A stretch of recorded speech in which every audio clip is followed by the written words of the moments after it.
En el Nuevo Testamento, en Lucas 5:33, Lucas 5:33,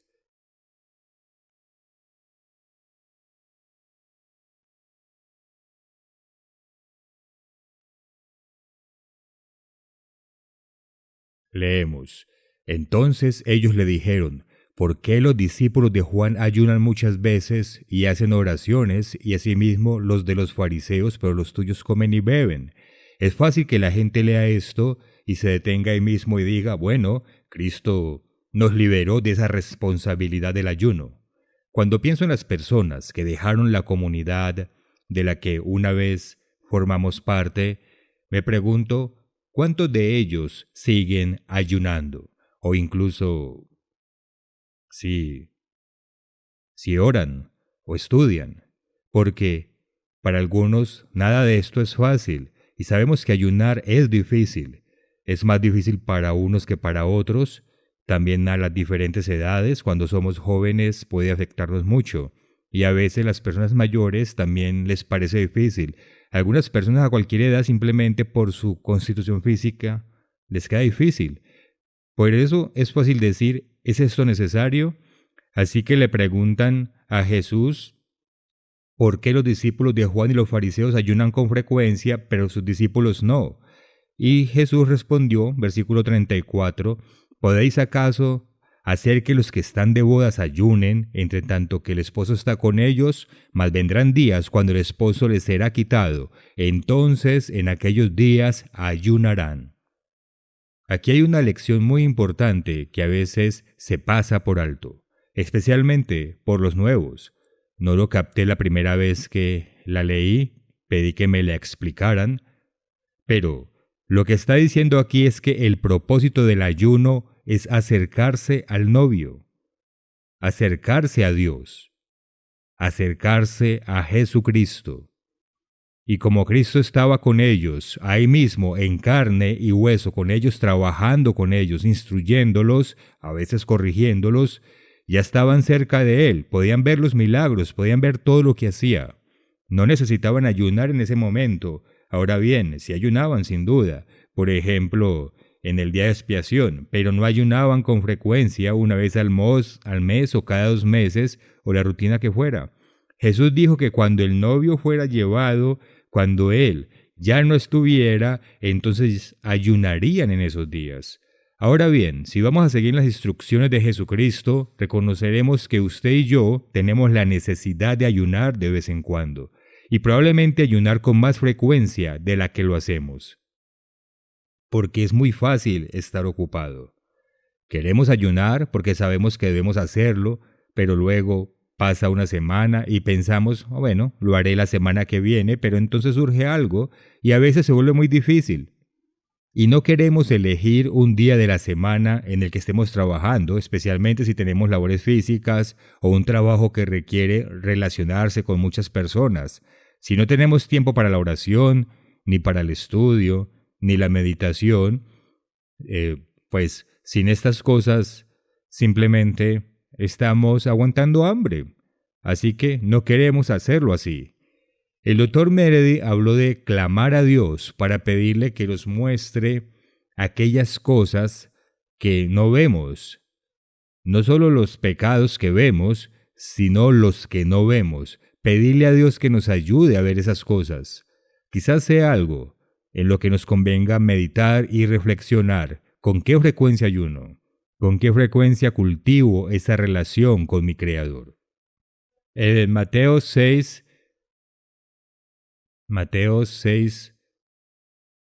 versículo 16, hay un mandamiento directo.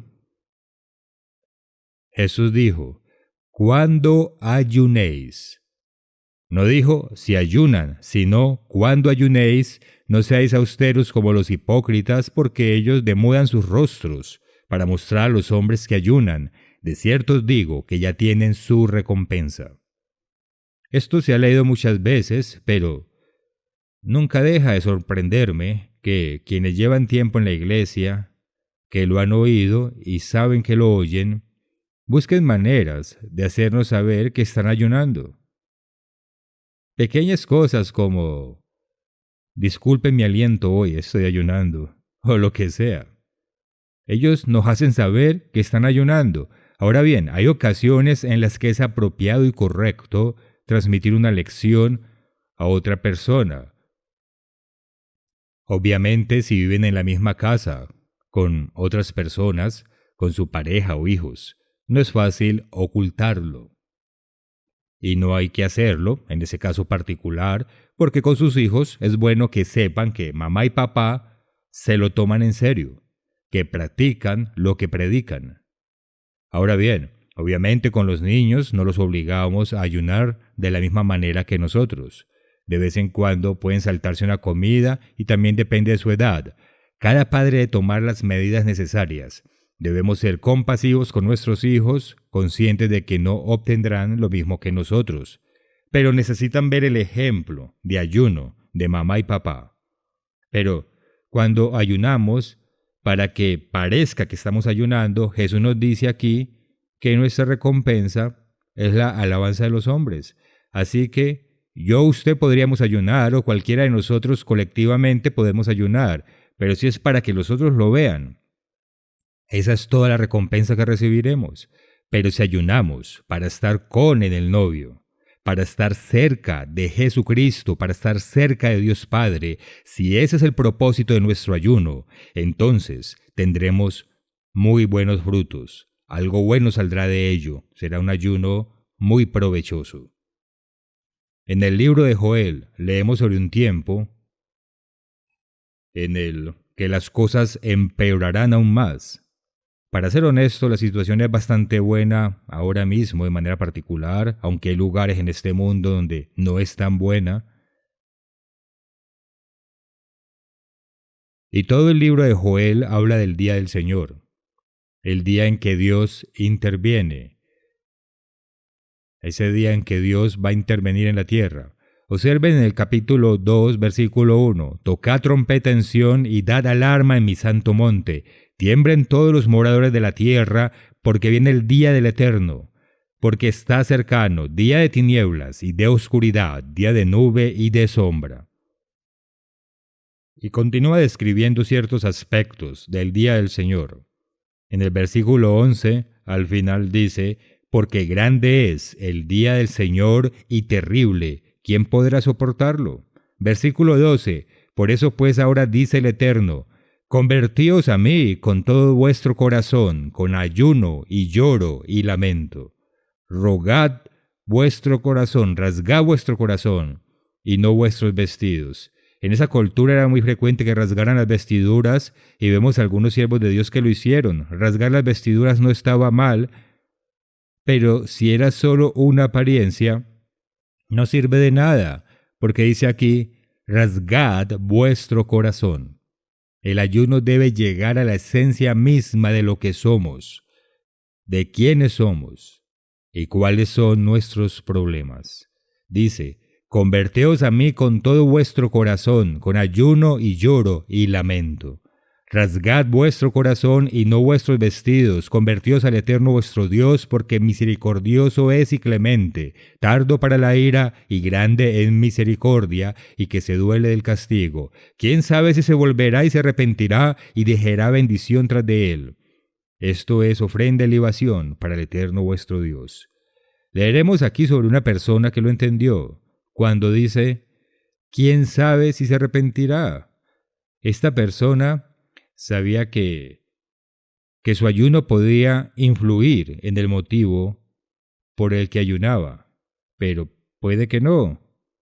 Lo entendía y ayunó, como veremos más adelante. Veamos los ejemplos de ayunos que encontramos en las Escrituras. Hace muchos años cuidaba niños. No recuerdo por qué lo hacía, normalmente lo hacen las chicas jóvenes, pero recuerdo una vez que lo hice para ayudar a mi hermana con algo. Pero yo tenía que estar en la casa de alguien y el niño, ni siquiera recuerdo quién era exactamente, pero estaba dormida y recuerdo haber estudiado el ayuno, porque estaba ayunando en ese momento. Así que saqué una concordancia, había llevado una conmigo, y la abrí y busqué las palabras ayuno, ayunando, ayunado. y me sorprendió la cantidad de eventos importantes que ocurrieron durante la historia bíblica en relación con un ayuno, con el ayuno. Recordemos algunos. Por ejemplo, Moisés en el monte Sinaí durante 40 días y 40 noches y la entrega del pacto mosaico, y cómo bajó de la montaña por segunda vez y su rostro resplandeció y tenía las tablas nuevas. Sabemos que Moisés ayunó durante 40 días y 40 noches. El curso de estudio bíblico del señor Owen señala que probablemente fueron 3 veces diferentes, pero sabemos que hubo un tiempo de ayuno relacionado con esto.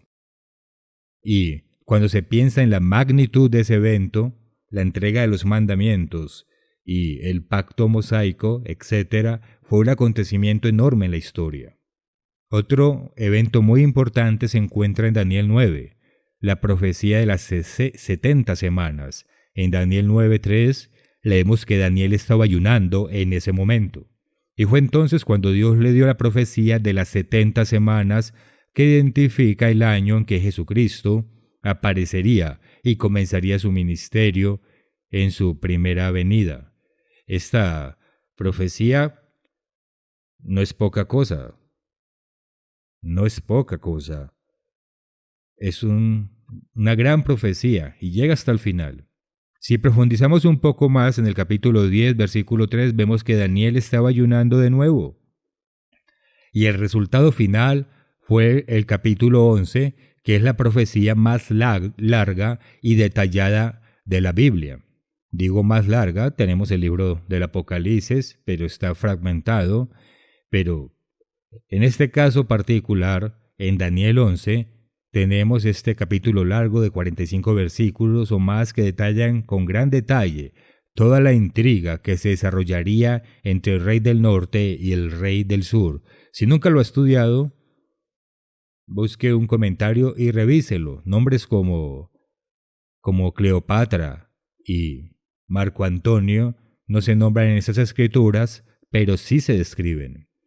Se puede observar el detalle de cómo se desarrollarían todas estas intrigas y estas traiciones entre los líderes del rey del norte y el rey del sur y cómo lucharían entre sí, y nos lleva hasta el final de los tiempos. Desde aproximadamente los versículos 40 al 45 se habla de nuestro tiempo y el que aún nos espera, hasta el fin mismo. Así que esta es una profecía muy importante y fue dada en un momento en que Daniel ayunaba. Todos conocemos bien el libro de Esther y cómo Dios salvó a los judíos en esa época. Recordamos cómo Esther les dijo a sus compañeras: miren, ayunemos 3 días y me presentaré ante el rey, y si vivo bien y si no bien. Esta fue una situación muy seria, pues no resultaba difícil imaginar en nuestro mundo actual. Nos resulta difícil imaginar por qué la reina no podía presentarse ante el rey sin ser llamada. Pero sin duda había concubinas y otras personas, y algunos de estos reyes tenían mal carácter. Nabucodonosor, por ejemplo, tenía bastante mal carácter, y algunos otros también. Siempre estaban a punto de convertir la casa de alguien en muladar o decapitarlos o arrojarlos al foso de los leones. Así que, al leer el capítulo de Esther, el capítulo 4 y el 5, esto era algo serio para ella. Tenía una preocupación real y legítima. Si se presentaba ante el rey sin ser llamada por él, podía morir. Así que les pidió a los demás que ayunaran por ella, no solo 24 horas, sino 3 días. A veces pasamos por alto el hecho de que Mardoqueo, incluso antes de enviarle mensajes a Esther, ya estaba ayunando sobre la situación. Y no solo Mardoqueo, sino los judíos en general, al oír el decreto de su destrucción, inmediatamente ayunaron. Pasemos a Hechos, capítulo 10. Conocemos muy bien a Cornelio y el lienzo que cayó en la visión. Dice Dice el versículo 1. Había en Cesarea un hombre llamado Cornelio, centurión de la compañía llamada la Italiana, piadoso y temeroso de Dios con toda su casa, y que hacía muchas limosnas al pueblo y oraba a Dios siempre. Esto es muy importante. Este vio claramente en una visión, como a la hora novena del día, que un ángel de Dios entraba donde él estaba y le decía, Cornelio. Él, mirándole fijamente y atemorizado, dijo, ¿qué es, Señor? Y le dijo, tus oraciones y tus limosnas han subido para memoria delante de Dios. Envía pues ahora hombres a Jope y haz venir a Simón, el que tiene por sobrenombre Pedro. Estamos familiarizados con esto de cuando publicamos sermoncillos al respecto para ayudar a la gente a comprender que esto no es un mandato que nos permita comer carnes impuras, como algunos lo han interpretado erróneamente. Pero pasemos al versículo 14. Entonces Pedro dijo, Señor, no, porque ninguna cosa común o inmunda he comido jamás. Pero se preguntaba qué significaba la visión, y reflexionando sobre esto, Dios le indicó mediante su espíritu que bajara y que había alguien allí y 3 hombres lo esperaban. Y Pedro preguntó de qué se trataba y le hablaron de Cornelio, así que regresó con ellos. Luego leemos en el versículo 27, y hablando con él entró y halló a muchos que se habían reunido. Y les dijo, vosotros sabéis cuán abominable es para un varón judío juntarse o acercarse a un extranjero. Pero a mí me ha mostrado Dios que a ningún hombre llame común o inmundo. Y ese es el versículo clave. No pretendo explicarlo todo, porque intento llegar a lo que sigue. Por lo cual al ser llamado, vine sin replicar. Así que pregunto, ¿por qué causa me habéis hecho venir? Entonces Cornelio dijo, hace 4 días que a esta hora yo estaba en ayunas, y a la hora novena, recuerden, la visión de Pedro había comenzado a la hora novena, y Cornelio había estado ayunando hasta la hora novena. Dice, yo estaba en ayunas y a la hora novena. ¿No es interesante que cuando Dios llamó al primer gentil, este era un hombre íntegro, era un hombre muy generoso, oraba a Dios siempre, pero también ayunaba? Y no le estaba dando mucha importancia, era el momento oportuno para decirlo debido a lo que estaba sucediendo en ese momento. Así que piénselo, cuando Dios llamó al primer gentil verdadero, en ese sentido, había otros que eran creyentes o prosélitos que se habían convertido al judaísmo antes de ser llamados a la iglesia, pero cuando se abre la puerta a los gentiles, vemos que Dios lo hizo con un hombre que estaba ayunando en ese momento. ¿Ha pensado alguna vez que, en algún momento de ayuno, Dios podría hacer algo extraordinario con ustedes o por medio de ustedes? No creo que debamos quedarnos de brazos cruzados esperando que algo tan grandioso como esto suceda, en el sentido de que Dios lo usará como el primero en lo que sea. Pero cosas suceden cuando ayunamos.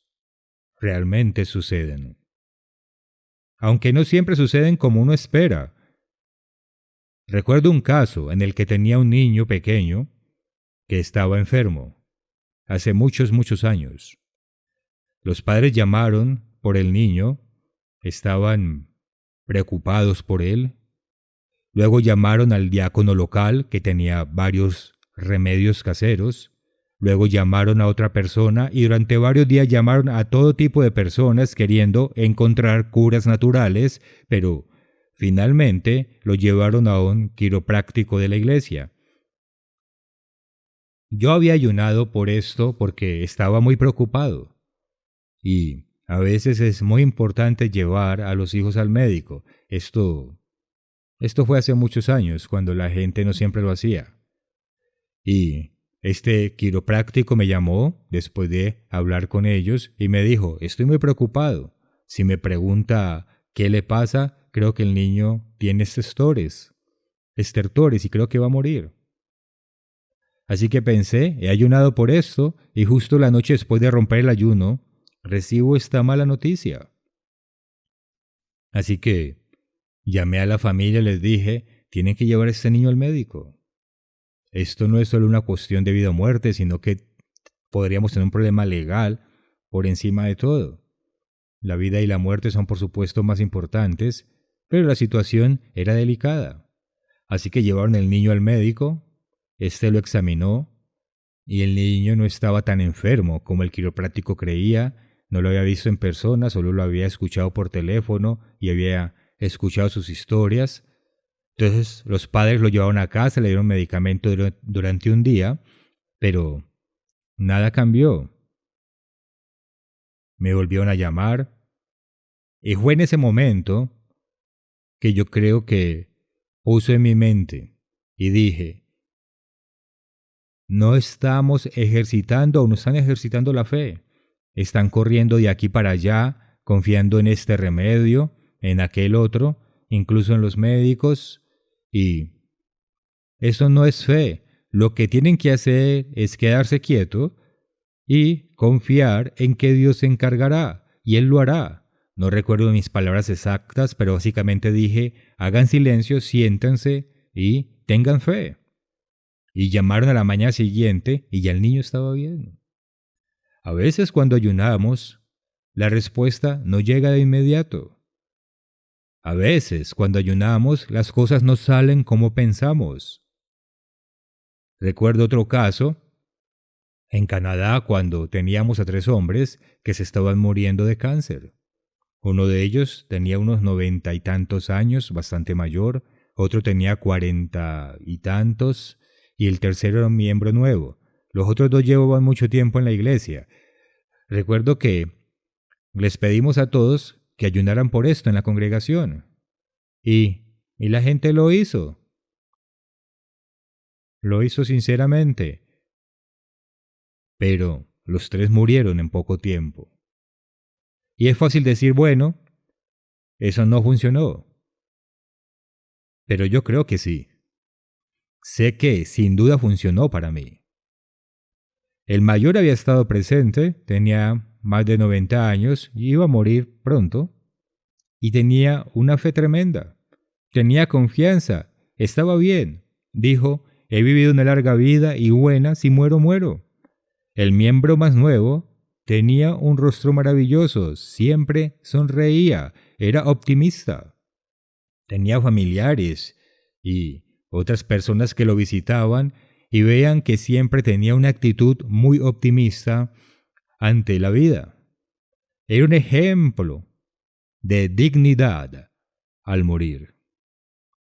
Y el otro hombre nos dijo a mi esposa y a mí, mientras visitamos su habitación en el hospital, acaba de pasar una tormenta y hacía calor porque no había aire acondicionado y las ventanas estaban cerradas, él dijo, yo no busco que Dios me sane.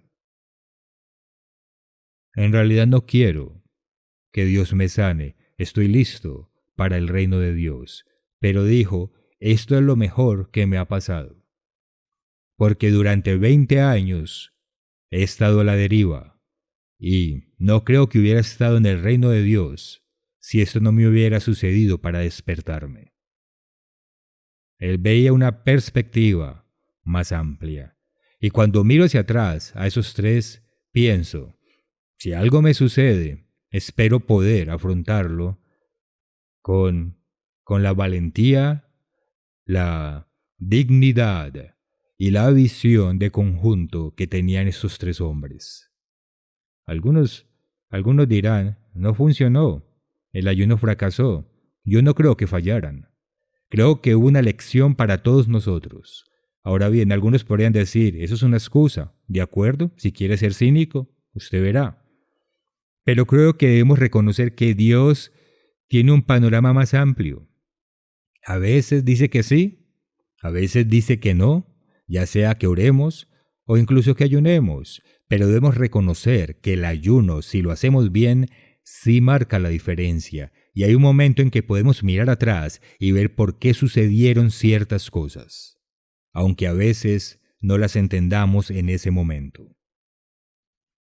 Otro acontecimiento importante se encuentra en Hechos 13, versículo 1. Había entonces en la iglesia que estaba en Antioquía ciertos profetas y maestros, y los enumera. El último mencionado es Saulo, a quien más tarde conoceremos como Pablo. Versículo 2. Ministrando estos al Señor y ayunando, vemos que estaban ayunando, dijo el Espíritu Santo: apartadme a Bernabé y a Saulo para la obra a que los he llamado. Entonces, habiendo ayunado y orado, les impusieron las manos y los despidieron. Ellos entonces, enviados por el Espíritu Santo, descendieron a Seleucia y de allí navegaron a Chipre. Es interesante que esto sucediera. Estos líderes de Antioquía estaban ayunando y orando, y de alguna manera, por el poder del Espíritu de Dios, se hizo evidente que debían enviar a dos hombres de viaje, a Saulo y a Bernabé. Y solo después de esto, nos enteramos que Pablo y Bernabé son apóstoles. Observe Hechos 14. Están en su primer viaje y en el versículo 14 dice: cuando lo oyeron los apóstoles Bernabé y Pablo, rasgaron sus ropas y se lanzaron entre la multitud dando voces. Conocemos el resto, pero mi punto es que mencionaron por primera vez en el versículo 4 que la gente de la ciudad estaba dividida. Unos estaban con los judíos y otros con los apóstoles. Esta es la primera vez que específicamente mencionan a Pablo y Bernabé como apóstoles. Pero por lo que podemos discernir, parecería que cuando ayunaban y oraban en el capítulo 13, no solo los enviaron sin autoridad ni responsabilidad, sino que fueron enviados como apóstoles. Sabemos que les impusieron las manos. Si los ordenaron apóstoles en esa ocasión exacta, no lo sabemos, pero ciertamente parece que así es, porque ayunaron, les impusieron las manos y luego los comisionaron para que salieran, y después de eso se les llama apóstoles. Parece que este también es un evento muy importante, ya que el apóstol Pablo escribió 14 libros del Nuevo Testamento, y gran parte del Nuevo Testamento trata sobre la obra del apóstol Pablo. Eso es enorme. En el Antiguo Testamento, en Nehemías 1,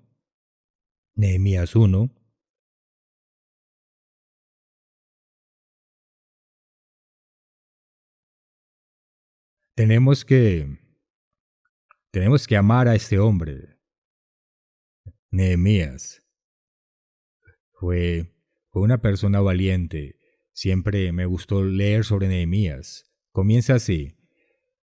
Versículo 1. Palabras de Nehemías, hijo de Acalías. Aconteció en el mes de Quisleu, en el año 20, estando yo en Susa, capital del reino, que vino Anani, uno de mis hermanos, con algunos varones de Judá, y les pregunté por los judíos que habían escapado, que habían quedado en la cautividad, y por Jerusalén, y me dijeron: el remanente, los que quedaron de la cautividad allí en la provincia, están en gran mal y afrenta, y el muro de Jerusalén derribado, y sus puertas quemadas a fuego. Cuando oí estas palabras me senté y lloré, e hice duelo por algunos días, y ayuné y oré delante del Dios de los cielos. Aquí parece indicar que estuvo llorando y lamentándose durante días, dice, muchos días. Su ayuno pudo haber sido interminente o pudo haber sido prolongado, no estamos seguros, pero ciertamente estaba ayunando y orando. La oración siempre va de la mano con el ayuno. Y aquí dice, mientras lo hacía, esta es la parte importante, lo otro también, pero esto es lo que decía, mientras ayunaba, decía: te ruego, oh Eterno, Dios de los cielos, fuerte, grande y temible, que guarda el pacto y la misericordia a los que le aman y guardan sus mandamientos. Esté ahora atento tu oído y abiertos tus ojos para oír la oración de tu siervo, que hago ahora delante de ti día y noche. Al leer esto, ¿no le da la sensación de que lo hacía con gran fervor? No es una oración para dormir, sino que lo hacía con fervor. Por los hijos de Israel tus siervos, y confieso los pecados de los hijos de Israel que hemos cometido contra ti. Sí, yo y la casa de mi padre hemos pecado. Este es otro componente del ayuno. Descubrir nuestros pecados, confesarlos. Observemos que una y otra vez, cuando los siervos de Dios ayunan, confiesan sus propios pecados, los de su familia y los de su nación. Aquí dice: en extremo nos hemos corrompido contra ti, y no hemos guardado los mandamientos, estatutos y preceptos que diste a Moisés tu siervo. Acuérdate ahora de la palabra que diste a Moisés tu siervo, diciendo: si vosotros pecareis, yo os dispersaré por los pueblos, pero si os volviereis a mí y guardareis mi mandamiento, y los pusiereis por obra, aunque vuestra dispersión fuera hasta el extremo de los cielos, de allí os recogeré, y os traeré al lugar que escogí para hacer habitar allí mi nombre. Así que clama a Dios en esta oración. Y continúa en el versículo 10. Ellos pues son tus siervos y tu pueblo, los cuales redimiste con tu gran poder y con tu mano poderosa. Te ruego, oh Eterno, esté ahora atento tu oído a la oración de tu siervo, a la oración de tus siervos, quienes desean reverenciar tu nombre. Concede ahora buen éxito a tu siervo, y dale gracia delante de aquel varón. Y luego dice: porque yo servía de copero al rey. Así que este era un siervo de gran confianza del rey. Los coperos, en ciertos momentos de la historia, eran personas que no solo servían el vino, sino que lo probaban primero, de modo que si alguien le añadía veneno, o si ellos mismos lo intentaban, serían los primeros en morir. Nehemías ocupaba un cargo muy importante, y el rey, que no era un insensato, podía percibir su lenguaje corporal. Así que oró así, en este tiempo de ayuno, y luego hizo su trabajo. Sucedió en el mes de Nisán, en el año 20 del rey Artajerjes, que estando ya el vino delante de él, tomé el vino y lo serví al rey. Y como yo no había estado antes triste en su presencia, siempre había estado alegre. ¿Han conocido a personas así, siempre alegres? A veces tenemos a nuestros jóvenes, a nuestras damitas, siempre están alegres y de repente no lo están. Entonces sabemos que algo anda mal. Bueno, aparentemente Nehemías era una persona muy alegre y no había estado antes triste en presencia del rey. Versículo 2, me dijo el rey: ¿por qué está triste tu rostro? Pues no estás enfermo. No es esto, sino quebranto de corazón. Entonces temí en gran manera. Se puede entender por qué. Si el rey ve que sus siervos no están contentos, puede ser que ellos no estén contentos con él. Y si no estás contentos con él, podrían hacerle daño a los siervos, ya sea por soborno o por cualquier razón personal. Y dije al rey: para siempre viva el rey. Buen comienzo. ¿Cómo no estará triste mi rostro cuando la ciudad, casa de los sepulcros de mis padres, está desierta y sus puertas consumidas por el fuego? Fue muy directo con el rey. Y me dijo el rey: ¿qué cosa pides? Entonces, ¿qué hizo Nehemías? Entonces oré al Dios del cielo.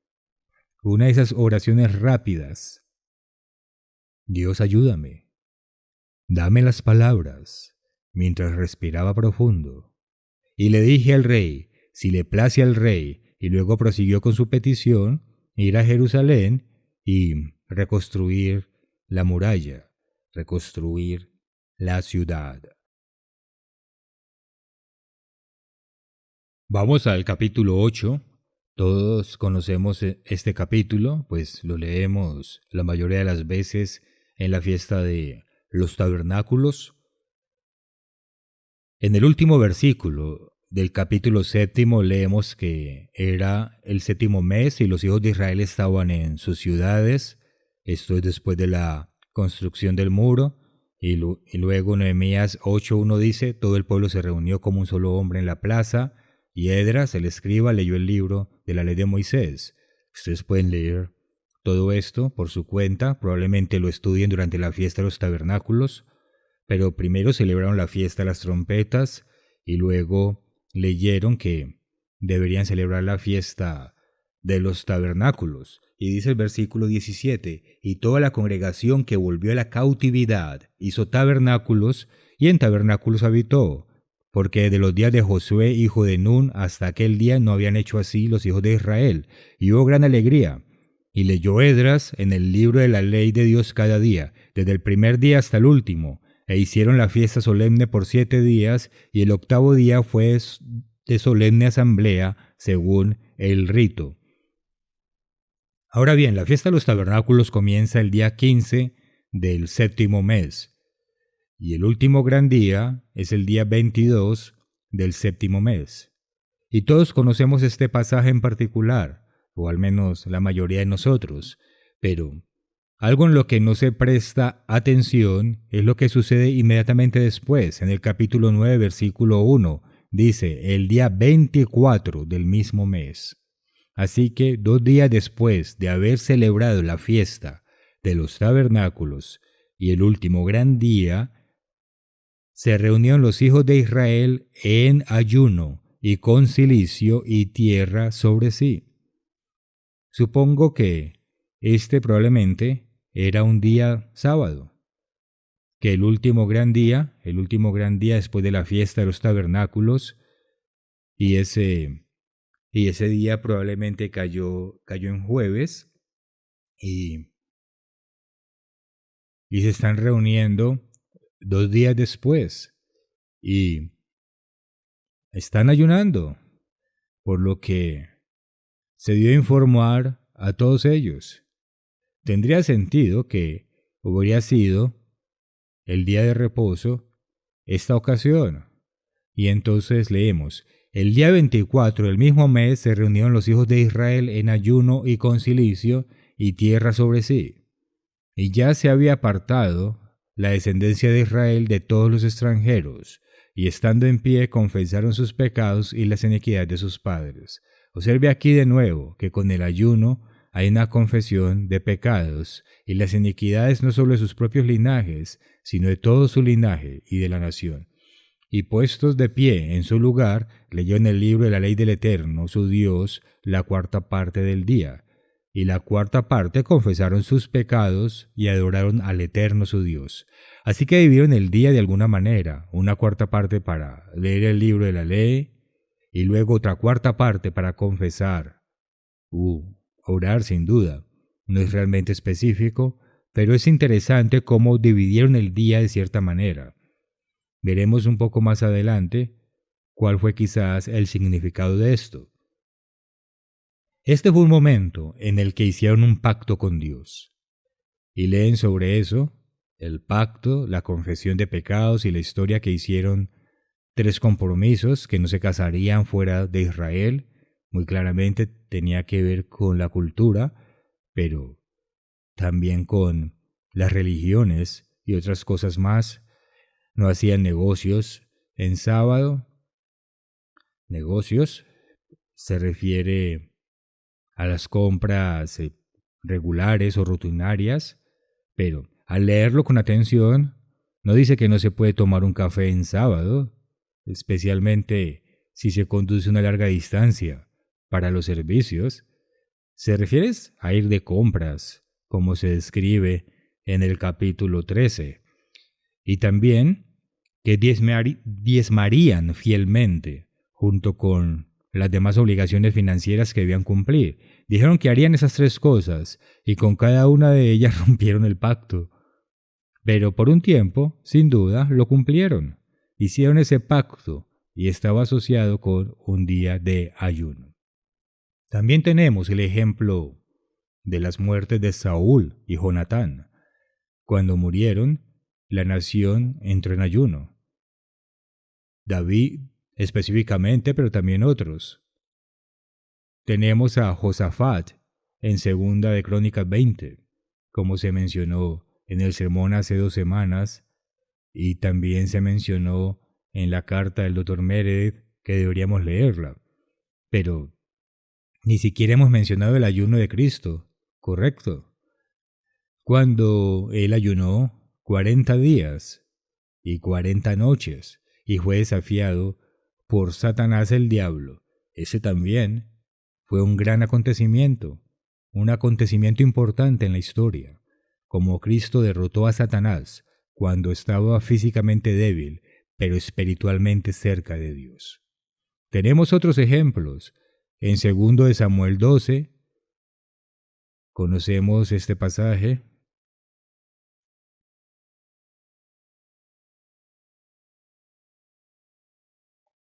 Segundo Samuel capítulo 12. Quiero leer un poco porque contiene lecciones importantes para nosotros. Segundo de Samuel 12, versículo 14. Cuando el profeta Natán se presentó ante David y lo condenó por su pecado de adulterio y asesinato, le dijo que 3 cosas sucederían como resultado de eso. Una es, la espada nunca se apartaría. 2, Dios traería adversidad incluso dentro de su propia casa. Y que el niño nacido de esa relación adúltera moriría. Y luego, en versículo 15 dice, y el Eterno hirió al niño que la mujer de Urías había dado a David y enfermó gravemente. Entonces David rogó a Dios por el niño. Y ayunó David, y entró y pasó la noche acostado en tierra. Y se levantaron los ancianos de su casa y fueron a él para hacerlo levantar de la tierra, mas él no quiso, no comió con ellos pan. Y al séptimo día, ayunó 7 días. Ese día, el niño murió. Así que aquí estaba la petición de una persona sincera y de corazón, clamando a Dios para que el niño viviera, y Dios dijo que no. David sabía que Dios podría cambiar de opinión, pero Dios no lo hizo. Y temían los siervos de David hacerle saber que el niño había muerto, diciendo entre sí, cuando el niño aún vivía le hablábamos, y no quería oír nuestra voz. ¿Cuánto más se afligirá si le decimos que el niño ha muerto? Mas David, viendo a sus siervos hablar entre sí, entendió que el niño había muerto. Por lo que dijo David a sus siervos, ¿ha muerto el niño? Y ellos respondieron, ha muerto. Entonces David se levantó de la tierra, y se lavó y se ungió, y cambió sus ropas, y entró a la casa del Eterno, y adoró. Estaba ayunando, pero se limpió y fue a la casa de Dios, no al templo, porque el templo aún no se había construido, sino que fue a la casa de Dios, y allí, en la casa de Dios, adoró. Después vino a su casa y pidió, y le pusieron pan y comió. Y le dijeron sus siervos, ¿qué es esto que has hecho? Por el niño viviendo aún, ayunabas y llorabas, y muerto él, te levantaste y comiste pan. Y él respondió, viviendo aún el niño, yo ayunaba y lloraba, diciendo, ¿quién sabe si Dios tendrá compasión de mí y vivirá el niño? Mas ahora que ha muerto, ¿para qué he de ayunar? ¿Cuál es el propósito del ayuno en este momento? La razón por la que ayunaba tenía que ver con el niño. He recibido la respuesta de Dios, he ido a Él y lo he hablado con Él, y ahora es hora de comer. Esto nos muestra un poco del propósito del ayuno. Nos ayuda a comprender por qué ayunamos. No solo una pequeña parte del panorama general. Solo una pequeña parte, perdón. En Jueces 19,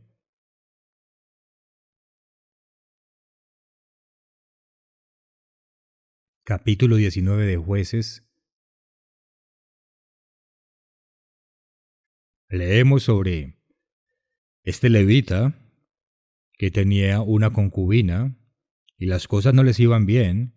Ella regresó a casa y estaba prostituyéndose, así que él regresó a buscarla y la trajo de vuelta y se quedó con el padre.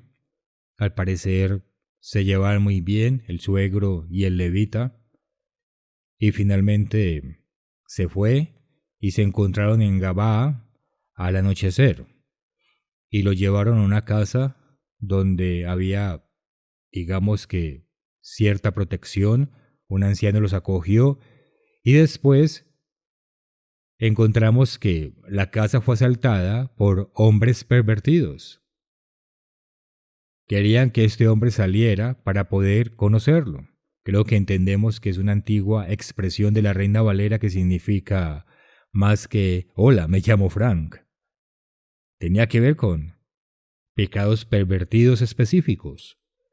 Resultó que les entregaron la concubina del hombre y abusaron de ella toda la noche.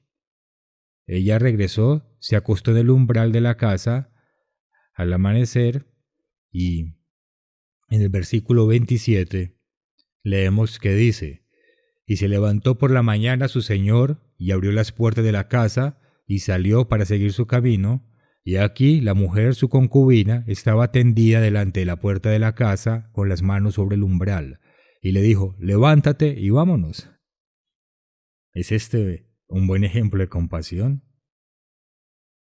Esto es difícil de comprender en nuestros tiempos, y sin embargo, incluso hoy en día hay gente así de cruel. Gente que hace cosas terribles a niños o a sus esposas. No hubo compasión alguna aquí. Primero, la entregó a ellos. Luego ella regresa después de haber sido maltratada toda la noche y él simplemente le dice: levántate y vámonos. Pero ella no respondió. Entonces él la levantó y echándola sobre su asno, se fue a su lugar. Estaba muerta, obviamente, como veremos aquí. Entonces, ¿qué hizo? Sacó un cuchillo y la cortó en 12 pedazos diferentes, enviando cada pedazo a una tribu diferente de Israel. Incluso en aquel tiempo, cuando no había rey en Israel, como leemos en Jueces 19:1, cada uno hacía lo que bien le parecía. Incluso en un momento como ese, encontrar parte de un cuerpo que te habían enviado fue tan repugnante para el pueblo que ellos se unieron. Leemos en el capítulo 20. Entonces salieron todos los hijos de Israel y se reunió la congregación como un solo hombre, desde Dan hasta Beerseba y la tierra de Galaad. Y se reunió y se preguntaron qué es todo esto, y él se los explicó, y todos se enfurecieron con los benjaminitas de Gabaa, y enviaron a los benjaminitas y les dijeron: ¿qué vamos a hacer? Entréguelos para que los ejecutemos por la terrible acción que cometieron al matar y abusar de esta mujer. Pero los benjaminitas no quisieron escuchar. Y entonces leemos en el capítulo 20, versículo 13, que dice: entregad pues ahora a aquellos hombres perversos que están en Gabaa, para que los matemos y quitemos el mal de Israel. Mas los de Benjamín no quisieron oír la voz de sus hermanos, los hijos de Israel. Luego dice que reunieron su ejército, así que tenían 2 ejércitos listos para enfrentarse. Los israelitas en general tenían muchas más tropas que los benjaminitas, pero estos eran tercos, no iban a entregar a nadie. Habría sido bueno que el esposo, el levita, hubiera sido tan audaz y valiente como para protegerse no solo a sí mismo, sino también a su concubina. Los benjaminitas, a pesar de todas sus maldades, al menos hay que decir que tuvieron coraje. Así que el resultado final fue versículo 18, luego se levantaron los hijos de Israel y subieron a la casa de Dios y consultaron a Dios diciendo: ¿quién subirá de nosotros primero a la guerra contra los de Benjamín? Así que ellos ya decidieron qué hacer y su pregunta solo fue: ¿quién subirá primero? Dios dijo: bien, ¿quieren saber quién subirá primero? Judá. Se levantaron pues los hijos de Israel por la mañana contra Gabaa, se pusieron en orden de batalla y libraron la batalla. e Israel perdió 22,000 hombres. Sin duda, estaban conmocionados por haber perdido la batalla. Versículo 22. Mas reanimándose el pueblo, los varones de Israel volvieron a ordenar la batalla en el mismo lugar donde la habían ordenado el primer día. Así que decidieron de nuevo que iban a luchar contra ellos. Pero luego dice, los hijos de Israel subieron y lloraron delante del Eterno hasta la noche y consultaron al Eterno diciendo, ¿volveremos a pelear con los hijos de Benjamín nuestros hermanos? Y el Eterno le respondió, subid contra ellos. Ahora bien, ¿qué sucede aquí? El Señor les dice que hagan algo y no funciona. ¿Qué sucede? Sencillamente ya lo habían decidido la primera vez. Habían decidido luchar contra su hermano Benjamín. Y luego, como una reflexión posterior, le preguntaron a Dios. Y tras perder una batalla, se pusieron en orden de nuevo, listos para luchar contra ellos. Pero luego, como una reflexión posterior, hablaron con Dios y dijeron, ¿debemos hacer esto o no? Y Dios dijo, básicamente, ya lo han decidido, así que sigan adelante. Se acercaron los hijos de Israel contra los hijos de Benjamín el segundo día, y saliendo Benjamín de Gabaa contra ellos, derribaron por tierra otros 18,000 hombres de los hijos de Israel. Versículo 26. Entonces subieron todos los hijos de Israel y todo el pueblo y vinieron a la casa de Dios y lloraron. Así que esa es su primera acción. En lugar de volver a formar la línea de batalla, acuden a Dios, y se sentaron allí en presencia del Eterno y ayunaron aquel día hasta la noche y ofrecieron holocaustos y ofrendas de paz delante del Eterno, y Dios les dio la respuesta. Subirán y saldrán victoriosos. Como vemos, debieron buscar a Dios con todo su corazón, pero no con un plan ya establecido, preestablecido. ¿Se ha dado cuenta de que a veces la gente toma decisiones realmente necias que todos pueden ver excepto ellos mismos? Y su justificación es, bueno, oré y ayuné al respecto. Y porque oré y ayuné, sé que esto va a funcionar. Pero Dios habla de consejo sabio, ¿no es cierto? Y cuando ya decidimos lo que queremos y ayunamos, eso fue lo que hicieron estas personas. Ya habían decidido qué hacer. Así que cuando acudimos a Dios y clamamos sinceramente a Él para que Él tome la decisión, es muy difícil, ¿verdad? Pero tenemos que acudir a Dios con la mente abierta. Muéstrame lo que tú quieres, no lo que yo quiero. Hay un proverbio, creo que es Proverbios 19:21, que dice, puedes hacer todos los planes que quieras, pero el propósito del Señor prevalecerá. ¿Cuántas veces trazamos nuestro rumbo en la vida sin darnos cuenta de que Dios tiene algo más en mente? He conocido personas que tienen ideas de lo que quieren, cómo quieren servir a Dios. Quizás alguien quiera ser ministro. He decidido que eso es lo que quiero, pero puede que eso no sea lo que Dios quiere. Y solo porque ayunemos no significa que no estamos buscando nuestra propia voluntad. Se necesita fe verdadera. Pero cuando vemos que realmente clamaron a Dios, cuando acudieron a Dios primero, y ayunaron y oraron y ofrecieron ofrendas y buscaron la voluntad de Dios, entonces todo le salió bien. No le fue tan bien a Benjamín, pero los benjaminitas también necesitaban aprender la lección. Tenían algunos problemas. Bien, hablemos de cómo ayunamos. ¿Cómo ayunamos?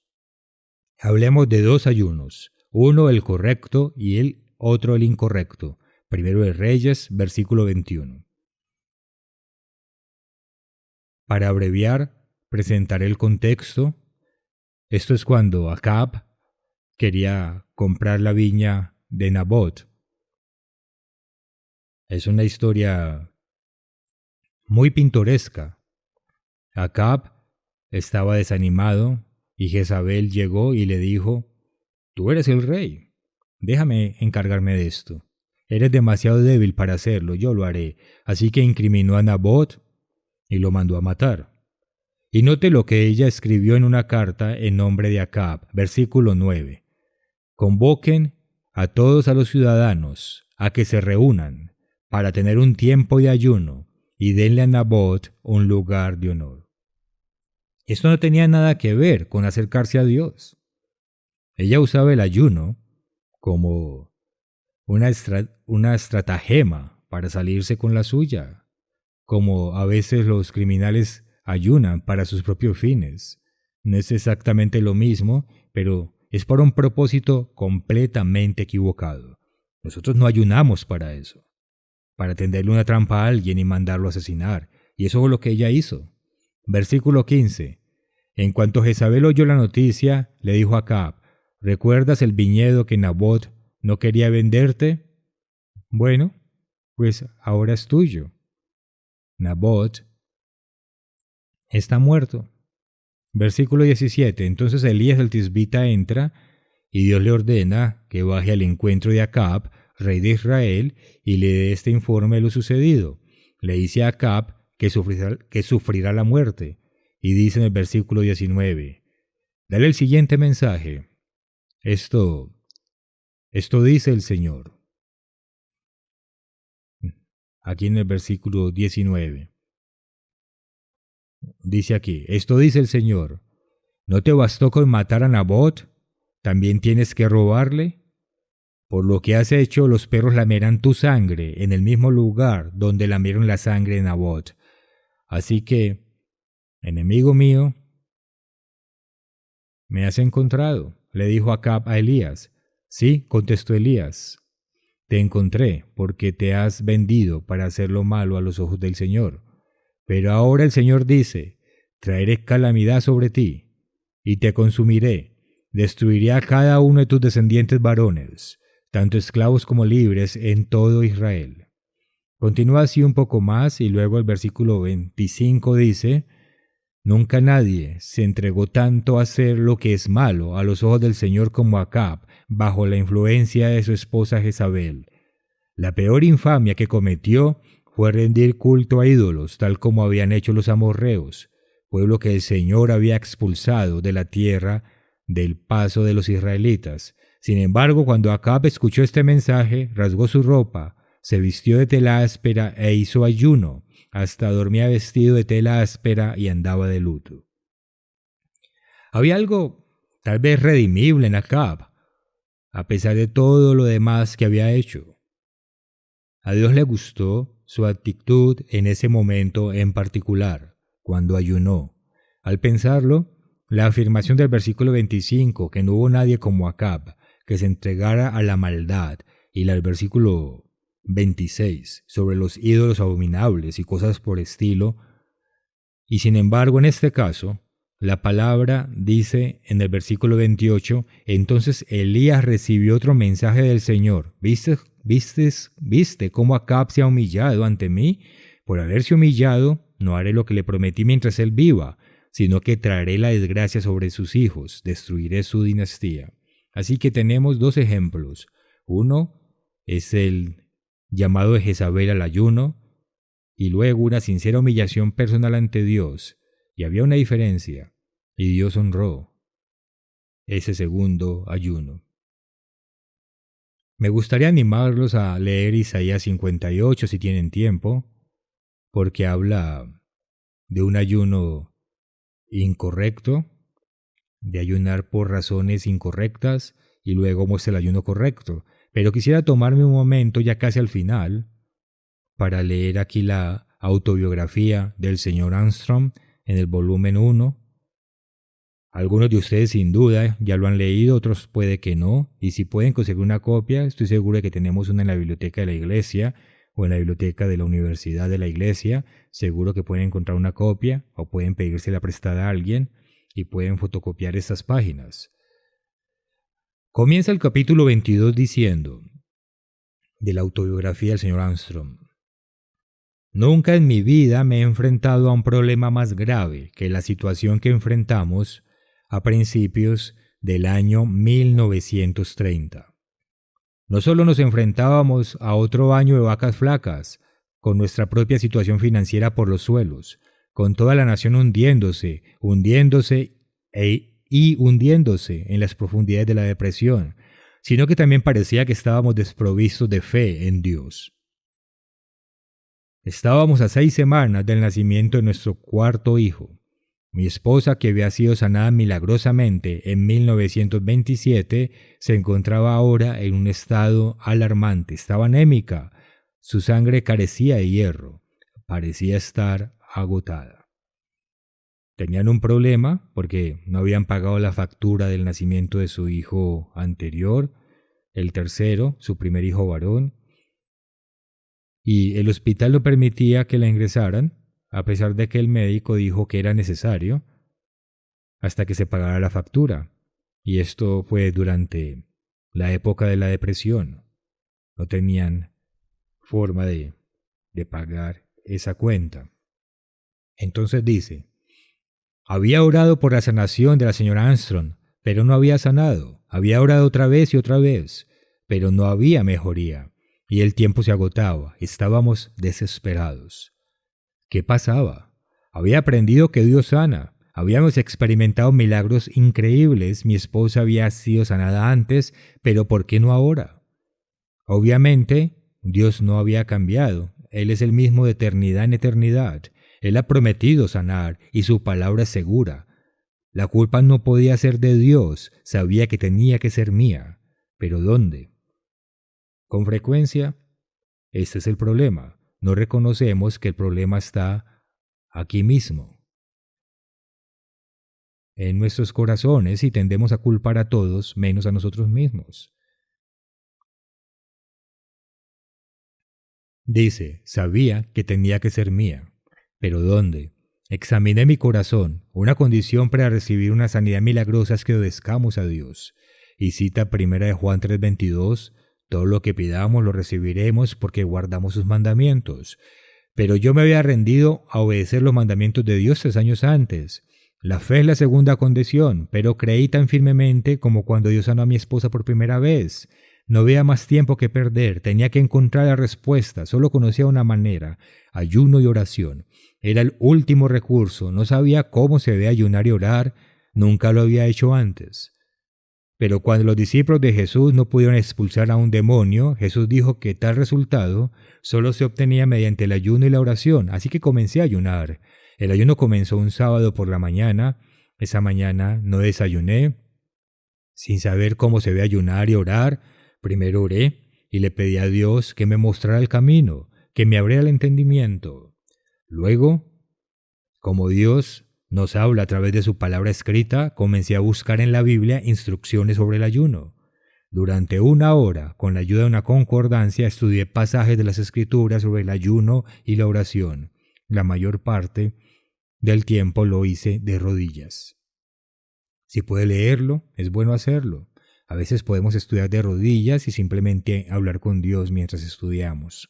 Luego, durante 1 hora, me senté en pensamiento y meditación. Repasé mentalmente las escrituras que había leído. Reflexioné sobre mi propia vida de los últimos meses. Intenté compararla con el camino de Dios tal como se revela en las escrituras. Luego pasé la siguiente hora hablando con Dios en oración. Así que decidí continuar en este orden. 1 hora de estudio de las escrituras, 1 de meditación y 1 de oración. No le había pedido a Dios que sanara a mi esposa. Todavía.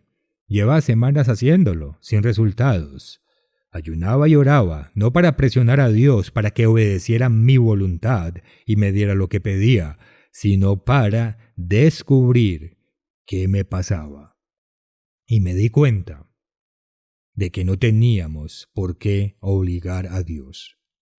Se nos acaba el tiempo, pero ustedes pueden leer el resto del capítulo, pero él se dio cuenta de que se había involucrado demasiado en un proyecto personal y de que Dios no debe quedar relegado a un segundo plano.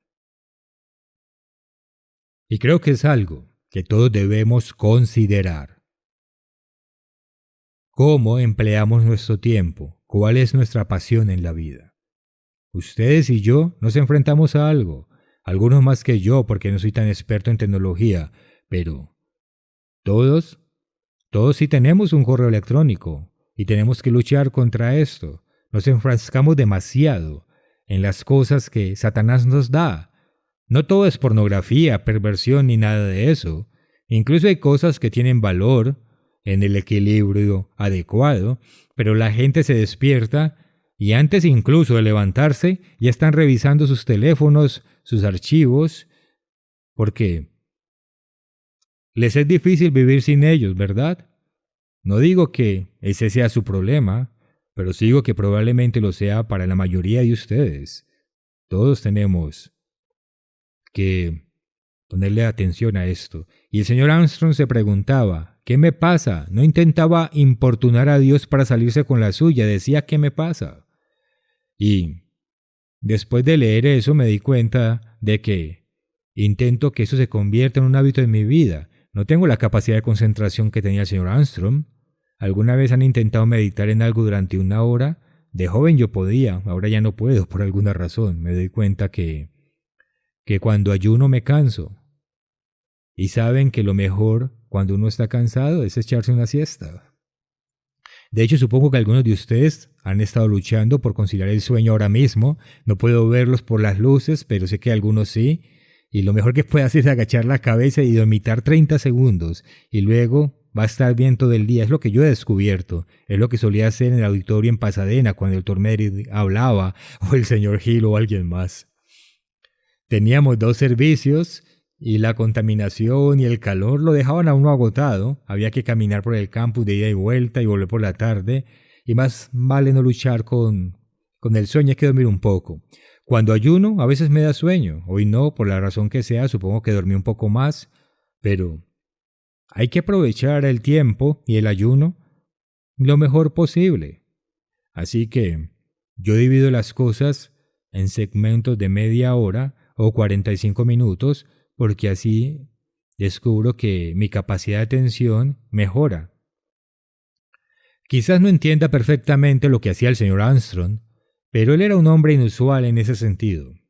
Pero es algo por lo que esforzarse, y es un patrón que debemos seguir de estudio, meditación y oración. Y repítalo una y otra vez a lo largo del día para que no sea solo un día de pasar hambre. A menudo recién llegados a la iglesia vamos a trabajar y hacemos todo con normalidad, como dice en Isaías 58, buscando nuestro propio placer y simplemente convertimos el ayuno en aguantar hambre. No se trata de eso, se trata de acercarnos a Dios y tener relación cercana con nuestro Creador.